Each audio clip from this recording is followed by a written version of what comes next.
नमस्कार, स्वागत है आप सभी का मैथ्स विद मनोज पे।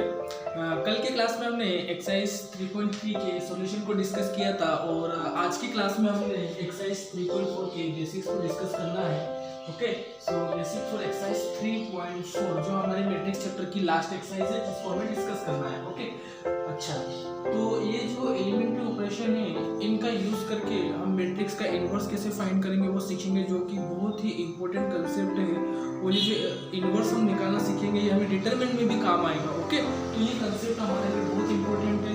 किसी मैट्रिक्स में 6 ऑपरेशन हम अप्लाई कर सकते हैं। सो 1 बाय 1 हम सारे ऑपरेशन देखेंगे कि हम किसी मैट्रिक्स में क्या क्या अप्लाई कर सकते हैं। तो आप वीडियो को ध्यान से देखेंगे और ध्यान से समझते जाएंगे। ओके, सो स्टार्ट करते हैं चैप्टर 3 और basics for exercise 3.4 elementary operation transformation of a matrix. Operation को ट्रांसफॉर्मेशन भी बोलते हैं। So elementary operation of a matrix क्या होता है? There are 6 operations on a matrix. कितने ऑपरेशन होते हैं? There are 6 operation on a matrix, 3 of which are due to rows and 3 due to columns.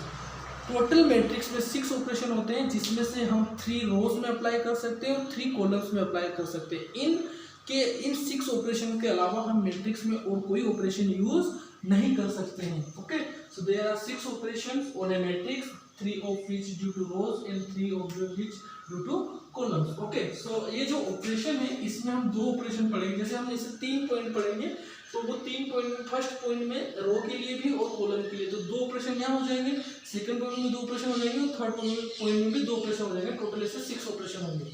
तो क्या है, अगर आपको किसी मैट्रिक्स की रो और किसी मैट्रिक्स की कॉलम को चेंज करना हो तो उसको हम सिंबॉलिकली कैसे रिप्रेजेंट करेंगे ताकि जो हमारी कॉपी चेक करे या जो हमारा मैट्रिक्स का जो क्वेश्चन चेक करे उसको समझ में आए कि आपने किस रो को चेंज किया और किस कॉलम को चेंज किया, तो हम उसको कैसे राइट डाउन करेंगे हम वो सीखेंगे। ओके, सो फर्स्ट क्या लिखा है? द इंटरचेंजिंग ऑफ एनी 2 रोज और 2 कॉलम्स। आपको अगर किन्हीं 2 रोज और किन्हीं 2 कॉलम को इंटरचेंज करना है तो उसको सिंबॉलिकली कैसे लिखेंगे? Symbolically, the interchange of ith and jth row is denoted by ri। देखो ये सिंबल यहाँ पे मैं लिख देता हूँ इसको फिर से, ri है ना, ri कि आपने ri को इंटरचेंज किया rj से या rj को इंटरचेंज किया ri से। जब आपको मैंने क्लास 11th में सेट चैप्टर पढ़ाया था तब इसको हमने पढ़ा था डबल इम्प्लीकेशन।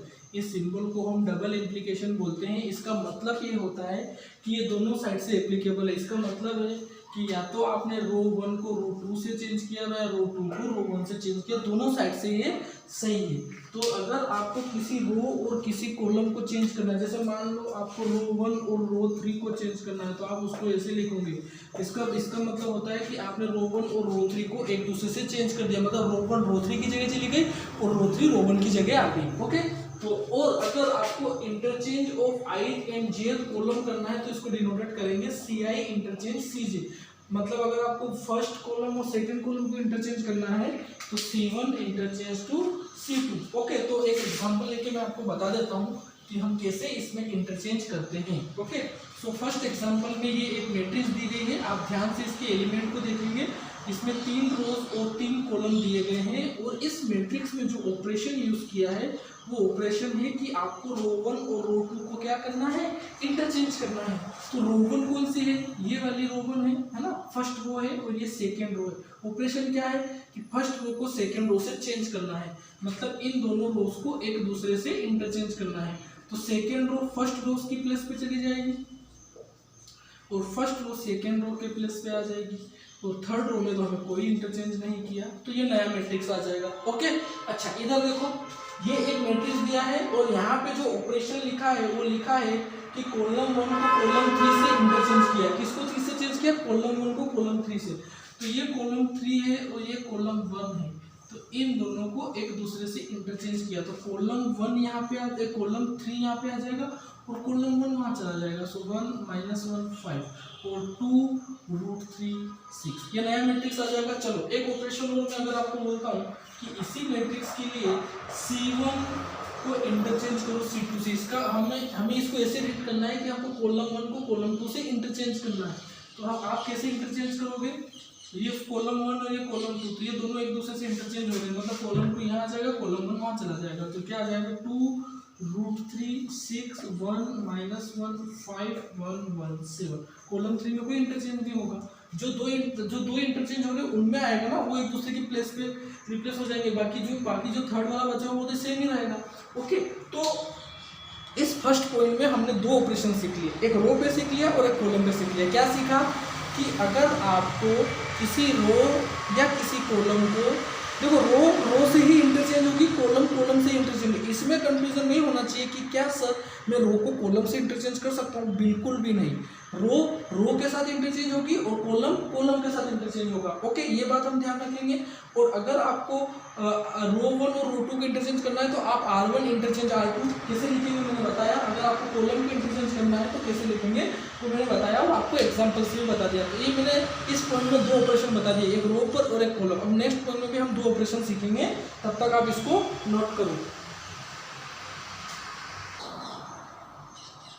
ओके बेटा, अब नेक्स्ट पॉइंट देखो, इस पॉइंट में भी हम दो ऑपरेशन सीखेंगे, एक रो के लिए और एक कॉलम के लिए। दो ऑपरेशन हम सीख चुके हैं कि रो को और कॉलम को अगर आपको एक दूसरे से इंटरचेंज करना है तो डबल इंप्लीकेशन, जैसे रो 1 को चेंज करना है तो ऐसे लिखेंगे, अगर C2 को C2 से चेंज करना है तो हम ऐसे लिखेंगे, डबल इंप्लीकेशन से रिप्रेजेंट करेंगे सिंबॉलिकली। ओके, अब हमारा जो नेक्स्ट पॉइंट है इसमें दो ऑपरेशन और सीखते हैं कि अगर आपको किसी रो और किसी कॉलम में अगर आपको किसी स्केलर से मल्टीप्लाई करना है, देखो अभी तक हमने सीखा कि किसी मैट्रिक्स में किसी स्केलर से कैसे मल्टीप्लाई करते हैं, किसी मैट्रिक्स में किसी स्केलर से मल्टीप्लाई करते हैं कि उस स्केलर का उस मैट्रिक्स के सारे एलिमेंट के साथ मल्टीप्लाई हो जाता है।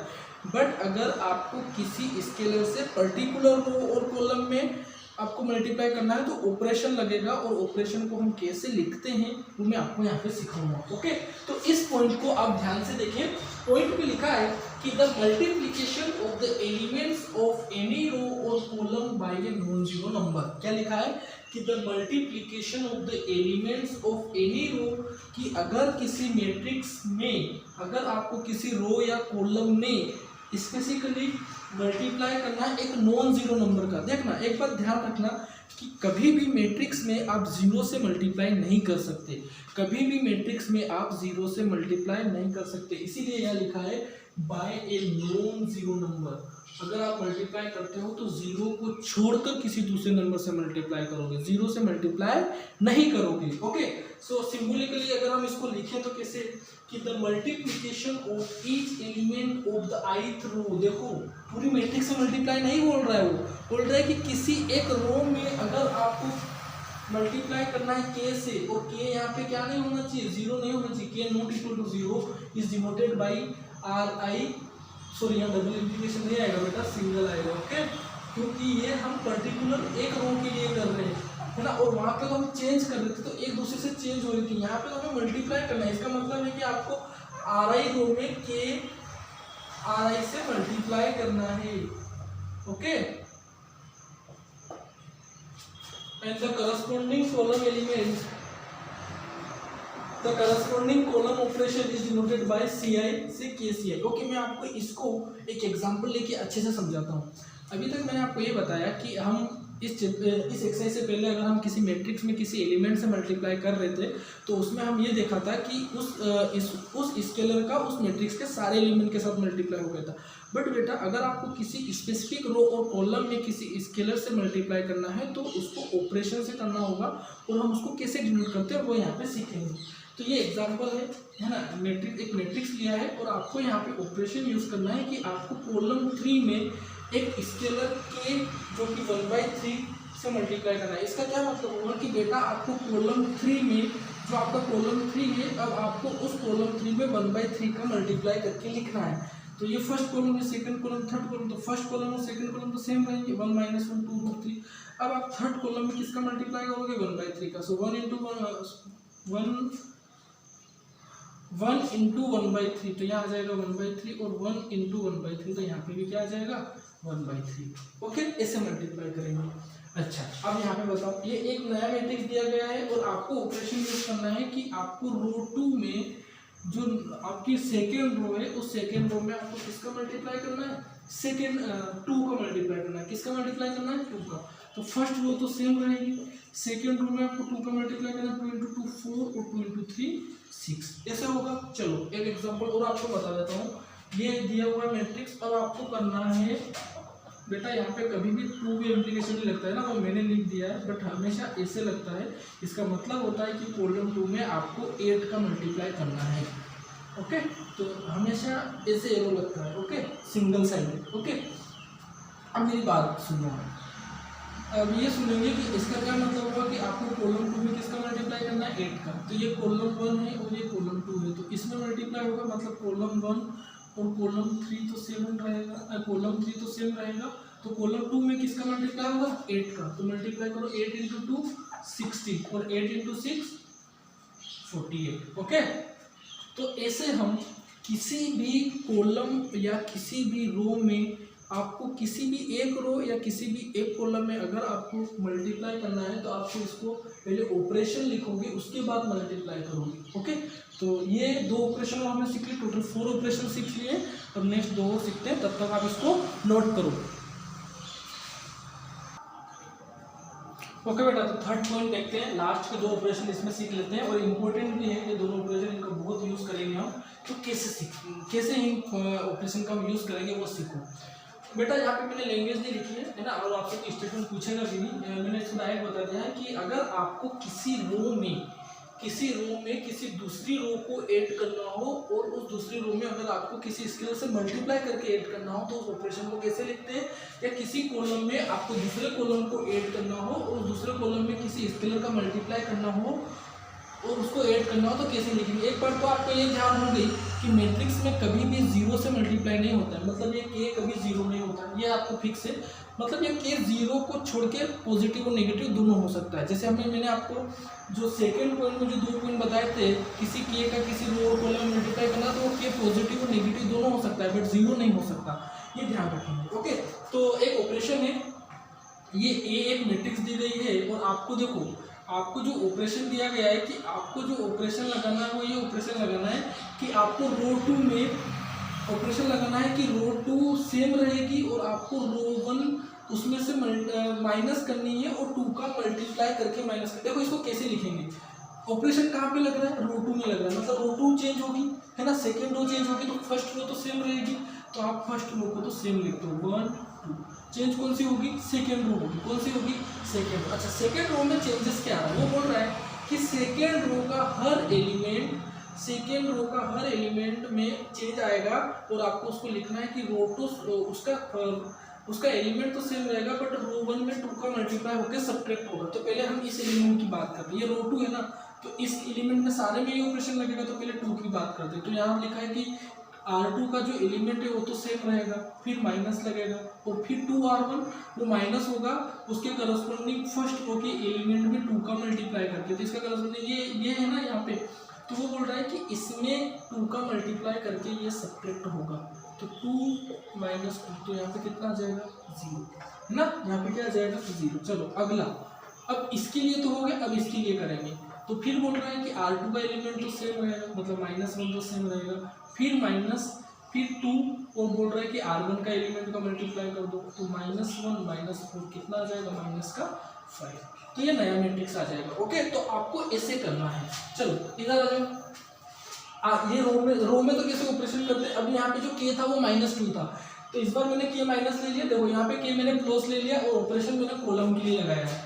क्या ऑपरेशन है, ऑपरेशन ये है कि मैट्रिक्स सेम है और आपको ऑपरेशन लगाना है कि कॉलम 2 का तो एलिमेंट सेम रहेगा, बट कॉलम 1 के एलिमेंट में आपको 2 का मल्टीप्लाई करके इसको ऐड करके कॉलम 2 को चेंज करना है। ओके, तो अब आपको ये जो मैट्रिक्स दी गई है, इस मैट्रिक्स में कॉलम 2 में ऑपरेशन लग रहा है, इसका मतलब कॉलम 1 तो सेम रहेगा, तो ये कॉलम 1 तो यहाँ पे सेम आ जाएगा और चेंज किस में आएगा, कॉलम 2 में। तो कॉलम 2 में क्या चेंज आ रहा है, कॉलम 2 में चेंज ये आ रहा है बेटा कि आपको कॉलम 2 में, ये कॉलम 2 है, तो कॉलम 2 को जो एलिमेंट है वो तो सेम रहेगा, तो पहले हम कॉलम 2 की ये एलिमेंट है ना, तो पहले हम 2 पे बात करेंगे, तो 2 सेम रहेगा, प्लस फिर 2, और जो मल्टीप्लाई होगा वो कॉलम 1 के एलिमेंट से होगा, मतलब इससे होगा, तो 2 + 2 कितना आ जाएगा, 4 आ जाएगा। ओके, तो यहाँ पे आ जाएगा 4।